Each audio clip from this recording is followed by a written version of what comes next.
SS world അക്കാദമിയുടെ HSA social സയൻസിൻ്റെ ക്ലാസ്സിലേക്ക് എല്ലാവർക്കും സ്വാഗതം.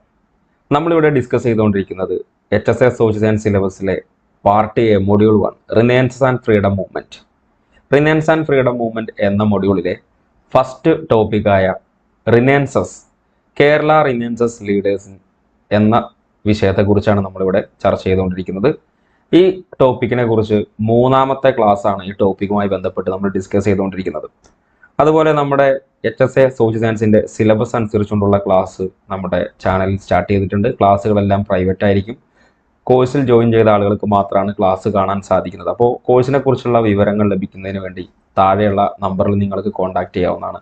നിങ്ങൾ വാട്സപ്പ് നമ്പറിൽ നിങ്ങൾക്ക് നിങ്ങളുടെ പേരും ജില്ലയും വെച്ച് കഴിഞ്ഞാൽ നിങ്ങൾക്ക് കോഴ്സിനെ കുറിച്ചുള്ള പൂർണ്ണ വിവരങ്ങളും അവിടെ ലഭിക്കുന്നതാണ്. അപ്പോൾ കഴിഞ്ഞ ക്ലാസ്സുകളിലായിട്ട് നമ്മൾ ചർച്ച ചെയ്തുകൊണ്ടിരിക്കുന്നത് കേരള റിനയൻസസ് ലീഡേഴ്സ്. കഴിഞ്ഞ ക്ലാസ്സിൽ നമ്മൾ പറഞ്ഞു ഏകദേശം 20ഓളം കേരള റിനയൻസസ് ലീഡേഴ്സിനെ കുറിച്ചാണ് നമ്മൾ ഡിസ്കസ് ചെയ്തുകൊണ്ടിരിക്കുന്നത്. കഴിഞ്ഞ ക്ലാസ്സിൽ നമ്മൾ ആദ്യത്തെ 10 റിനയൻസസ് ലീഡേഴ്സിനെ കുറിച്ച് ചർച്ച ചെയ്തു. ഇനി നമ്മൾ വക്കം അബ്ദുൽ ഖാദർ മൗലവി, സ്വദേശാഭിമാനി രാമകൃഷ്ണപിള്ള, മന്നത്ത് പത്മനാഭൻ, പൊയ്കൽ യോഹന്നാൻ, കുറുമ്പൻ ദൈവത്താൻ, വാഗ്ബടാനന്ദ, പണ്ഡിറ്റ് കറുപ്പൻ, സഹോദരൻ അയ്യപ്പൻ, VT ഭട്ടതിരിപ്പാട്, AK ഗോപാലൻ, ബാക്കിയുള്ള 10 നവോത്ഥാന നായകന്മാരെ കൂടിയാണ് നമുക്ക് പഠിക്കാനുള്ളത്. അപ്പോൾ നമുക്ക് ഇനി ചർച്ച ചെയ്യാനുള്ളത് വക്കം അബ്ദുൽ ഖാദർ മൗലവിയെ കുറിച്ചാണ്.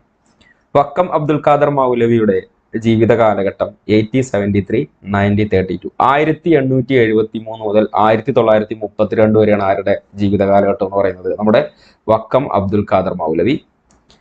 Vakkom Abdul Khader Maulavi was born in 1873 December 28 at Vakkom in Thiruvananthapuram. 1873 December 28 തിരുവനന്തപുരത്തുള്ള വക്കത്താണ് ആര് ജനിക്കുന്നത്? വക്കം അബ്ദുൽ ഖാദർ മൗലവി. Okay, 1873 December 28. ഇദ്ദേഹത്തിൻ്റെ parents Muhammad Kunju and Ayisha Beevi. He was a social reformer, teacher, prolific writer, Muslim scholar, journalist, freedom fighter and newspaper proprietor. Okay, Waka Abdul Qadir Maulavi is considered as one of the greatest reformers in the Kerala Muslim community and is sometimes referred to as the father of Muslim Renaissance. Waka Abdul Qadir Maulavi, father of Kerala Muslim renaissances എന്നും ഇദ്ദേഹത്തെ അറിയപ്പെടുന്നു. അപ്പോൾ നമ്മളെ കഴിഞ്ഞ ക്ലാസ്സിലൊക്കെ നമ്മൾ പഠിച്ചിട്ടുണ്ടായിരുന്നു father of Kerala literacy, അതുപോലെ തന്നെ ഫാദർ ഓഫ് കേരള റിനയൻസസ് ആരാണ് എന്നുള്ളതൊക്കെ നമ്മൾ കഴിഞ്ഞ ക്ലാസ്സിൽ വളരെ വിശദമായിട്ട് പഠിച്ചിരുന്നു. ഇവിടെ father of Kerala Muslim renaissances എന്നറിയപ്പെടുന്നത് ആരാണ്? നമ്മുടെ വക്കം അബ്ദുൽ ഖാദർ മൗലവിയാണ്. He founded all Travancore Muslim Mahajanasabha and Chirayinkil taluk Muslim Samajam and work as the chairman of the Muslim board of the government of Travancore. ഇദ്ദേഹം സ്ഥാപിച്ചത് ഏതെല്ലാമാണ്? All Travancore Muslim Mahajanasabha and Chirayinkil taluk Muslim Samajam. Okay, അങ്ങനെ ഓൾ ട്രാവൻകൂർ മുസ്ലിം മഹാജനസഭയും ചിറയിങ്കിൽ താലൂക്ക് മുസ്ലിം സമാജമാണ് ഇദ്ദേഹം സ്ഥാപിച്ചത്. അതുപോലെ അദ്ദേഹം വർക്ക് ചെയ്തത് chairman of the Muslim board of government of Travancore, ഇതിൽ അദ്ദേഹം വർക്ക് ചെയ്യുകയും ചെയ്തിരുന്നു. Vakkom Abdul Khader Maulavi was instrumental in the establishment of Muslim Aikya Sangham, a united Muslim forum for all the Muslim of the Travancore, Cochin and Malabar region. അങ്ങനെ ട്രാവൻകൂർ, കൊച്ചിൻ, മലബാർ റീജിയനിലെ എല്ലാ മുസ്ലിങ്ങളെയും ഒന്നിപ്പിച്ച് കൊണ്ടുവരുന്നതിന് വേണ്ടി അദ്ദേഹം രൂപീകരിച്ച ഒരു സംഘടനയാണ് ഏത്? മുസ്ലിം ഐക്യ സംഘം. ആരാണ്? Vakkom Abdul Khader Maulavi. He was the founder and publisher of the newspaper Swadeshabhimani 1905 which was started publication from Anchuthengu, a British colony. 1905 Swadeshabhimani എന്ന് പറയുന്ന പത്രത്തിന്റെ സ്ഥാപനം കൂടി ആരാണ്? നമ്മുടെ വക്കം അബ്ദുൽ ഖാദർ മൗലവി. വളരെ പ്രധാനപ്പെട്ട പോയിന്റ് ആണ്. എവിടെയാണ് ഇത് അദ്ദേഹം പബ്ലിഷ് ചെയ്യുന്നത്? ബ്രിട്ടീഷ് കോളനി ആയിരുന്ന അഞ്ചുതെങ്ങിലാണ് അദ്ദേഹം ഈ സ്വദേശാഭിമാനി പത്രം 1905 അദ്ദേഹം പബ്ലിഷ് ചെയ്യുന്നത്. വളരെ പ്രധാനപ്പെട്ട ഒരു പോയിന്റ് ആണ്. The first editor of Swadeshabhimani was CP Govinda Pillai. അപ്പോൾ ഈ സ്വദേശാഭിമാനി പത്രത്തിന്റെ ആദ്യത്തെ എഡിറ്റർ ആരായിരുന്നു? CP ഗോവിന്ദപിള്ളയായിരുന്നു. എന്നാൽ later Ramakrishna Pillai became it's editor. 1906 later Ramakrishna Pillai became it's editor 1906. 1906 പിന്നെ ആരാ ഇതിന്റെ എഡിറ്റർ? രാമകൃഷ്ണപിള്ളയാണ്. അപ്പൊ ഇത് തുടക്കത്തിൽ ആരായിരുന്നു? CP ഗോവിന്ദപിള്ളയാണ്. പിന്നെ 1906 പിന്നെ ആരായി? രാമകൃഷ്ണപിള്ളയാണ് അതിന്റെ എഡിറ്ററായി മാറിയത്. Maulavi started journal in Arabic Malayalam and in Malayalam which played a pivotal role in Muslim renaissances in Kerala. ഇങ്ങനെ നമ്മുടെ അറബി മലയാളം എന്ന് പറയുന്ന ഒരു ജേണൽ ആര് കൊണ്ടുവന്നു? മലയാളത്തിൽ നമ്മുടെ വക്കം അബ്ദുൽ ഖാദർ മൗലവി അദ്ദേഹം കൊണ്ടുവരികയും അത് വളരെ പ്രധാനപ്പെട്ട മുസ്ലിം റിനയൻസ് കേരളത്തിലെ മുസ്ലിം റിനയൻസിന് വളരെ കൂടുതലായിട്ട് പ്രാധാന്യം ഏത് കൽപ്പിച്ചു? ഈ അറബി മലയാളം എന്ന് പറയുന്ന അദ്ദേഹത്തിന്റെ ജേണൽ മുസ്ലിം ബ്രില്യൻസ് കേരളയുടെ വളർച്ചയ്ക്ക് ഒരുപാട് പങ്ക് വഹിച്ചിട്ടുണ്ട്. Maulavi was the founder of Islamia publishing house in 1931. 1931 Islamia publishing ഹൗസിന്റെ ഫൗണ്ടറും ആരായിരുന്നു? വക്കം അബ്ദുൽ ഖാദർ മൗലവിയാണ്. Islamia publishing house 1931. ആ വർഷത്തിന് നല്ല പ്രാധാന്യമുണ്ട്. ഇസ്ലാമിയ പബ്ലിക് ഹൗസ് എന്നൊക്കെ ആരാന്നൊക്കെ ചോദിച്ചു കഴിഞ്ഞാൽ വക്കം അബ്ദുൽ ഖാദർ മൗലവി നമുക്ക് ഈസി ആയിട്ട് പറയാം. എന്നാൽ അതിന്റെ വർഷം വളരെ പ്രധാനപ്പെട്ടതാണ്. 1931 അദ്ദേഹം ഇത് സ്ഥാപിച്ചിട്ടുണ്ടായിരുന്നത്. The Muslim was launched in January 1906 and was followed by Al-Islam 1918 and Deepika 1931. മുസ്ലിം എന്ന് പറയുന്ന അദ്ദേഹം ലോഞ്ച് ചെയ്തെന്നാണ് മുസ്ലിം. അത് ജനുവരി 1906 അതിനെ തുടർന്നുകൊണ്ട് അൽ ഇസ്ലാം 1918, ദീപിക 1931 അതിനെ തുടർന്നുകൊണ്ട് ലോഞ്ച് ചെയ്തു. The Muslim was launched in January 1906 and was followed by Al Islam 1918 and Deepika 1931. He translated Quran in Malayalam and published in Deepika. അങ്ങനെ അദ്ദേഹം ഖുർആൻ മലയാളത്തിലേക്ക് ട്രാൻസ്ലേറ്റ് ചെയ്യുകയും അദ്ദേഹം ദീപികയിൽ അദ്ദേഹം പ്രസിദ്ധീകരിക്കുകയും ചെയ്തു. Vakkom Maulavi passed away on 30th October 1932. 1932 October 31 ആര് മരണപ്പെട്ടു? വക്കം അബ്ദുൽ ഖാദർ മൗലവി മരണപ്പെട്ടു. 1932 October 31 1998 Indian postal department issued commemorative stamp. അങ്ങനെ 1998 ഇദ്ദേഹത്തിന്റെ സ്റ്റാമ്പ് ആര് പുറത്തിറക്കി? ഇന്ത്യൻ ഗവൺമെന്റ് പുറത്തിറക്കി. അദ്ദേഹത്തിന്റെ കൂടെ വക്കം അബ്ദുൽ ഖാദർ മൗലവിയുടെ കൂടെ സത്യേന്ദ്രനാഥ് ചന്ദ്ര ബരോഹൻ അതുപോലെ തന്നെ ഫൗജ സിംഗ് ഇവരും 1998 ഇവരുടെ 3 പേരുടെ സ്റ്റാമ്പാണ് പുറത്തിറക്കിയിട്ടുള്ളത്. എന്റെ ചിത്രം നിങ്ങൾക്ക് അവിടെ കാണാൻ സാധിക്കും. 1998 കേട്ടോ. മേജർ വർക്ക് അദ്ദേഹത്തിന്റെ പ്രധാനപ്പെട്ട വാക്കുകൾ ഏതെല്ലാണ്? അദ്ദേഹത്തിന്റെ പരീക്ഷയ്ക്ക് കഴിഞ്ഞ പ്രാവശ്യം ചോദിച്ചിട്ടുണ്ടായിരുന്നു ഇതുപോലുള്ള ചോദ്യങ്ങളൊക്കെ. ഈ വാക്കുകൾ താഴെ പറയുന്ന വാക്കുകൾ ആരുമായി ബന്ധപ്പെട്ടതാണ്, അല്ലെങ്കിൽ അദ്ദേഹവുമായി ബന്ധപ്പെട്ട വാക്കുകൾ ഏതെല്ലാമാണെന്നൊക്കെ പരീക്ഷയ്ക്ക് ചോദിക്കാം. അപ്പൊ ഏതൊക്കെയാണ്? ദൗസഭ, ഇസ്ലാം മത സിദ്ധാന്ത സംഗ്രഹം, ഇസ്ലാമിക് സന്ദേശം. ഏതൊക്കെയാണ്? ദൗസഭ, ഇസ്ലാം മത സിദ്ധാന്ത സംഗ്രഹം, ഇസ്ലാമിക് സന്ദേശം. ഓക്കെ, അപ്പോൾ ഇവിടെ വളരെ ഈസി ആയിട്ട് നമുക്ക് പഠിച്ചു നോക്കാവുന്നതാണ്. കാരണം ഇസ്ലാം മത സിദ്ധാന്ത സമഗ്രം, ഇസ്ലാമിക് സന്ദേശം ഇതൊക്കെ വക്കം അബ്ദുൽ ഖാദർ മൗലവിയുമായി ബന്ധപ്പെട്ടാണ് കിടക്കുന്നത്. അതുപോലെ ഒരു പ്രധാനപ്പെട്ടത് ഒന്നും ഇവിടെ പറയുന്നത് ദൗസഭ. ഇത് ആരുമായി ബന്ധപ്പെട്ടതാണ്? നമ്മുടെ വക്കം അബ്ദുൽ ഖാദർ മൗലവിയുമായിട്ട് ബന്ധപ്പെട്ട് കിടക്കുന്നതാണ്. ഓക്കെ, അപ്പൊ ഇത്രയും കാര്യങ്ങളാണ് വക്കം അബ്ദുൽ ഖാദർ മൗലവിയെ കുറിച്ച് നമുക്ക് പഠിക്കാനുള്ളത്. ഇനി നമുക്ക് രണ്ടാമത്തത് 12ാമത്തെ, നമ്മൾ 10 കഴിഞ്ഞ ക്ലാസ്സിൽ ഡിസ്കസ് ചെയ്തിട്ടുണ്ടായിരുന്നു. ആദ്യത്തെ ക്ലാസ്സിൽ 5, പിന്നത്തെ ക്ലാസ്സിൽ നമ്മൾ 5 നവോത്ഥാന നായകന്മാരെ ചർച്ച ചെയ്തു. അങ്ങനെ 10 നവോത്ഥാന നായകന്മാരെ കുറിച്ച്. ഇനി 11ാമത്തെ വക്കം അബ്ദുൽ ഖാദർ മൗലവി ആയിരുന്നു. 12ാമത്തത് സ്വദേശാഭിമാനി രാമകൃഷ്ണ പിള്ള 1878 1916. അപ്പോൾ കേരള റിനൈസൻസ് ലീഡേഴ്സിന് 3 ക്ലാസ്സുകളാണ് നമ്മൾ ഇതുവരെ എടുത്തിട്ടുള്ളത്. ഓക്കെ, അപ്പൊ നമ്മുടെ കോഴ്സിനെ കുറിച്ചുള്ള വിവരങ്ങളൊക്കെ ലഭിക്കുന്നതിന് വേണ്ടിയിട്ട് താഴെയുള്ള നമ്പറിൽ നിങ്ങൾക്ക് കോൺടാക്ട് ചെയ്യാവുന്നതാണ്. Okay, Swadeshabhimani Ramakrishna Pillai 1878, born on 25th May 1878 in Athiyannoor. എവിടെയാണ് അദ്ദേഹം ജനിക്കുന്നത്? 25 May 1878 അത്തിയന്നൂരിലാണ് ആര് ജനിക്കുന്നത്? സ്വദേശാഭിമാനി രാമകൃഷ്ണ പിള്ള ജനിക്കുന്നത്. Parents Narasimhan Potti and Chakkiyamma. Then Keralan is pen name. ഇദ്ദേഹത്തിന്റെ തൂലികാനാമമായിരുന്നു അത് കേരളൻ. അപ്പൊ കേരളൻ എന്ന് പറയുന്ന തൂലികാനാമത്തിൽ അറിയപ്പെടുന്നത് ആരാണ്? Swadeshabhimani Ramakrishna Pillai. Yes, he edited Swadeshabhimani, the Patriot, the newspaper which became a potent weapon against the rule of the British and the erstwhile princely state of Travancore.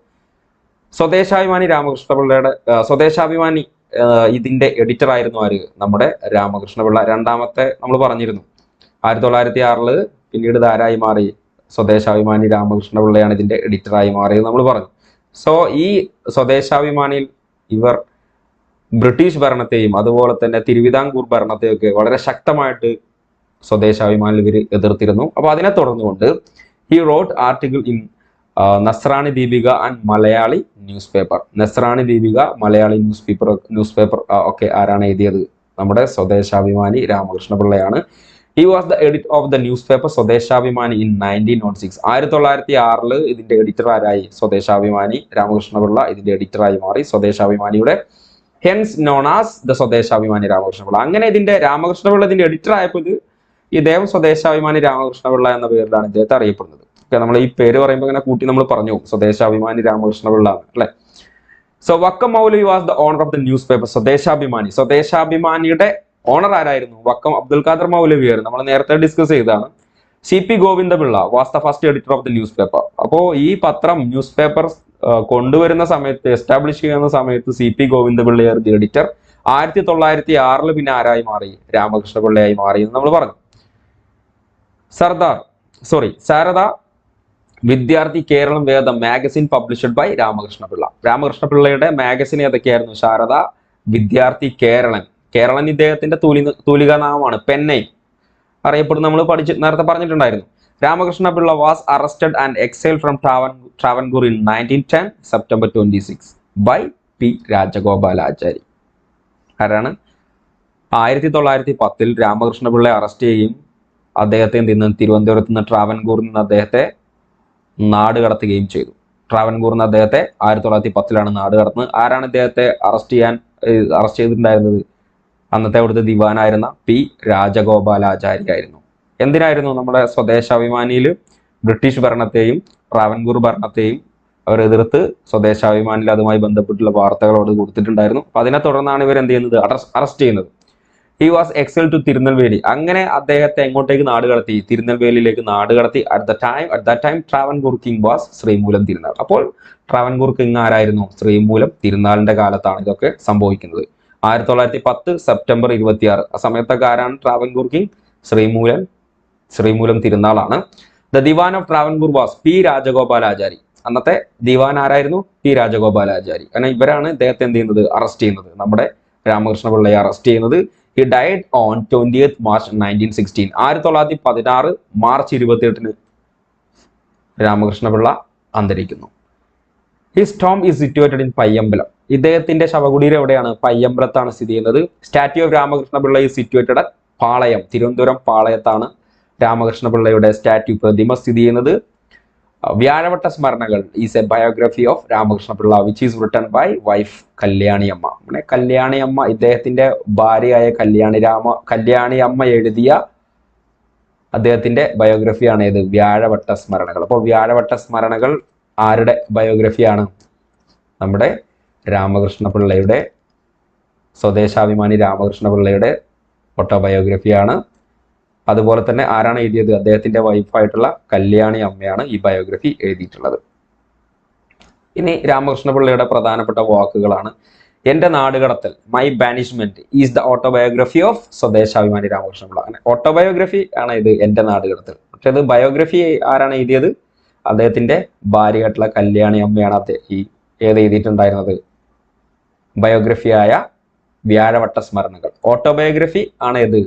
എന്റെ നാടുകടത്തൽ, my banishment. Vrithantha Pathrapravarthanam, considered as the bible of journalism in Kerala. ഇദ്ദേഹത്തിന്റെ അടുത്തൊരു വാക്കാണ് ഇത്, Vrithantha Pathrapravarthanam, bible of journalism in Kerala. Karl Marx, the first biography of Karl Marx in any Indian language, Malayalam, 1912. 1912 ഇന്ത്യയിലെ തന്നെ ആദ്യമായിട്ട് call മാക്സിയുടെ biography മലയാളത്തിൽ എഴുതിയത് ആരാണ്? നമ്മുടെ രാമകൃഷ്ണപിള്ളയാണ്. 1912 കാൾ മാക്സിന്റെ ബയോഗ്രഫി അദ്ദേഹം എഴുതുന്നത്. മോഹൻദാസ് കരംചന്ദ് ഗാന്ധി ബയോഗ്രഫി അദ്ദേഹം എഴുതി. ഗാന്ധിജിയുടെ സോക്രട്ടീസ്, ബെഞ്ചമിൻ ഫ്രാങ്ക്ലിൻ, നരകത്തിൽ നിന്നും from the hell, Kerala Bhashotpathi, Delhi Darbar, Pathradharmam, the deportation case of Travancore, then Vamanan. ഇത്രയും വാക്കുകൾ ആരുമായി ബന്ധപ്പെട്ടതാണ്? നമ്മുടെ രാമകൃഷ്ണപിള്ളയുമായി, സ്വദേശാഭിമാനി രാമകൃഷ്ണപിള്ളയുമായി ബന്ധപ്പെട്ട വാക്കുകളാണ്. യെസ്. അടുത്തത് മന്നത്ത് പത്മനാഭൻ. ഇനി മന്നത്ത് പത്മനാഭനെ കുറിച്ചുള്ള ക്ലാസ്സുകൾ നിങ്ങൾക്ക് കിട്ടുന്നതിന് വേണ്ടി മാത്രമല്ല, മറ്റുള്ള നവോത്ഥാന നായകന്മാരെ കുറിച്ചൊക്കെ ക്ലാസ്സുകൾ നിങ്ങൾക്ക് ലഭിക്കുന്നതിന് വേണ്ടി നിങ്ങൾ എന്ത് ചെയ്യുക? കോഴ്സിൽ ജോയിൻ ചെയ്യുക. അപ്പോൾ കോഴ്സിൽ ജോയിൻ ചെയ്യുന്നതിന് വേണ്ടിയുള്ള നമ്പർ താഴെ കൊടുത്തിട്ടുണ്ട്. 81 29 529 102. ഈ നമ്പറിൽ നിങ്ങൾ കോൺടാക്ട് ചെയ്ത് കഴിഞ്ഞാൽ നിങ്ങൾക്ക് കോഴ്സിനെ കുറിച്ചുള്ള ഫുൾ ഡീറ്റെയിൽസും നിങ്ങൾക്ക് ലഭിക്കുന്നതാണ്. അപ്പോൾ നമ്മൾ 3 ക്ലാസ്സുകളിലായിട്ട് 20 നവോത്ഥാന നായകന്മാരെ കുറിച്ച് നമ്മൾ പഠിച്ചു. അപ്പോൾ ഇതിൻ്റെയൊക്കെ PPT നോട്ട് കൊടുത്തിട്ടുണ്ടായിരുന്നു. ഇനി നിങ്ങൾക്ക് എന്ത് ചെയ്യാം? ഇതിൻ്റെ പ്രിന്റ് എടുക്കാനുള്ള നോട്ട് ഷെയർ ചെയ്യും. ഓക്കെ, അത് നിങ്ങൾക്ക് എന്ത് ചെയ്യാം? പ്രിന്റ് എടുത്ത് പഠിക്കാൻ വേണ്ടി ഉപയോഗിക്കാം. ഇനി കേരള റിനൈൻസസ് ലീഡേഴ്സ്, അപ്പോൾ റിനൈൻസസ് ആൻഡ് ഫ്രീഡം മൂവ്മെന്റ് ആണ്. ഇവിടെ നമ്മൾ കേരള റിനൈൻസസ് മാത്രമാണ് നമ്മൾ നോക്കിയിട്ടുള്ളത്. പിന്നെ നമ്മൾ പാർട്ട് ബിയുടെ ഭാഗമായിട്ട് നമ്മൾ പഠിക്കുന്നുണ്ട്. അപ്പൊ അതുകൊണ്ട് ഇനി നമുക്ക് ഇവിടെ പഠിക്കാനുള്ള ഒന്നെന്ന് പറയുന്നത് അജിറ്റേഷൻ ഇൻ കേരള. കേരളത്തിൽ നടന്നിട്ടുള്ള സമരങ്ങളാണ്. നമ്മൾ പല സമരങ്ങളൊക്കെ ഈ നവോത്ഥാന നായകന്മാരുമായി ബന്ധപ്പെട്ട് നിങ്ങൾ കണ്ടിട്ടുണ്ടായിരിക്കും. അപ്പൊ നമ്മൾ അത് എന്ത് ചെയ്യുന്നുണ്ട്, അത് നമ്മളിവിടെ ഡിസ്കസ് ചെയ്യുന്നതാണ്. അതിന്റെ നോട്ട് കൂടി നമ്മൾ ഉൾപ്പെടുത്തുന്നതാണ്. Agitation in Kerala. അപ്പൊ ഈ ഒരു റിനൈൻസസിന്റെ ഭാഗമായിട്ട് തന്നെയാണ് ഇത് വരുന്നത്. ഓക്കെ, അപ്പൊ അതൊക്കെ നിങ്ങൾക്ക് ഡീറ്റെയിൽ ആയിട്ട് അതിന്റെ നോട്ട് നിങ്ങൾക്ക് ലഭിക്കുന്നതാണ്. അപ്പൊ നമുക്കിവിടെ പഠിക്കാനുള്ളത് അഞ്ചുതെങ്ങ് റിവോൾട്ട് 1697, പിന്നെ ആറ്റിങ്ങൽ കലാപം, Attingal outbreak 1721, 1721, then 1793, 1805 Pazhassi കലാപങ്ങൾ, ഒന്നാം പഴശ്ശി കലാപം, രണ്ടാം പഴശ്ശി കലാപം ഒക്കെ നമ്മൾ പഠിക്കും. കുണ്ട്ര പ്രൊക്ലമേഷൻ, കുണ്ട്ര വിളംബരം 1809, ദെൻ കുറിച്യ റിവോൾട്ട് ആണ് കേട്ടോ. കുറിച്യ റിവോൾട്ട് 1812, അവിടെ തെറ്റാണ് കൊടുത്തിട്ടുള്ളത്, എഴുതിയത് തെറ്റാണ്. Kurichya revolt, then Channar revolt 1859, Malayali memorial 1891 ജനുവരി 1, ഓപ്പോസിറ്റ് മെമ്മോറിയൽ അതിന്റെ എതിർ മെമ്മോറിയൽ 1891 ജനുവരി 3, വില്ലുവണ്ടി യാത്ര 1893, ഈഴവ മെമ്മോറിയൽ 1896 സെപ്റ്റംബർ 3. അപ്പൊ നമ്മൾ ഇതൊക്കെ ഇനി വിശദീകരിച്ച് പഠിക്കും. ഓക്കെ, അപ്പൊ ജസ്റ്റ് ഇതൊന്ന് മെൻഷൻ ചെയ്യാണ് എന്തൊക്കെയാന്നുള്ളത്. ദെൻ 90-ാം ആണ്ട് ലഹള 1915, കൊല്ലവർഷം 1900-ലാണ്. Kallumala strike 1915 December 10, Thali temple agitation 1917, then Samathwavada agitation 1919, 1922, Malabar rebellion 1921, wagon tragedy 1921 November 10, Vaikom Satyagraha 1924-25, then Suchindram സത്യാഗ്രഹം 1926, കേരള സാൾട്ട് സത്യാഗ്രഹം 1930, Guruvayur Satyagraha 1931, Nivarthana agitation 1932, temple entry proclamation 1936, electricity strike 1936, hunger march 1936, responsible governments movement 1938, Kallara Pangode strike 1938, then Morazha strike 1930, Keezhariyur bomb case 1942, Karivellur strike 1946, Tholvirakal strike 1936, Punnapra Vayalar uprising 1946, then Paliyam Satyagraha 1947, 1948, then ഒരണ strike, ഒരണ സമരം 1957, then Muthanga strike 2003. അപ്പോൾ ഇത്രയും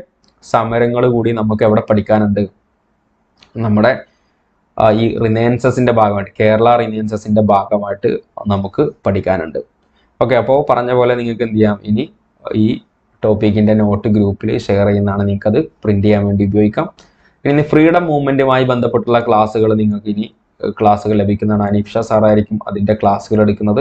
അപ്പോൾ ഇനിയുള്ള ദിവസങ്ങളിൽ daily ക്ലാസ്സുകൾ upload ചെയ്യുന്നതാണ്. അതിന്റെ വിവരങ്ങളൊക്കെ നിങ്ങൾക്ക് കിട്ടും. ഓക്കെ, അപ്പോൾ ചിലപ്പോൾ ക്ലാസ്സിന്റെ ലെങ്ത് നമുക്ക് കൂട്ടേണ്ടി വരും, ഇല്ലെങ്കിൽ പറഞ്ഞ സമയത്തിനുള്ളിൽ നമുക്ക് ടോപ്പിക് തീർക്കാൻ കഴിയും. നമുക്കറിയാം വലിയ ടോപ്പിക്കാണ് നമ്മുടെ സിലബസിൽ നമുക്ക് തന്നിട്ടുള്ളത്. പാർട്ട് എ, പാർട്ട് ബിയിലായിട്ട്. പാർട്ട് എയിൽ 3 മൊഡ്യൂളും പാർട്ട് ബിയിൽ 8 മൊഡ്യൂളും.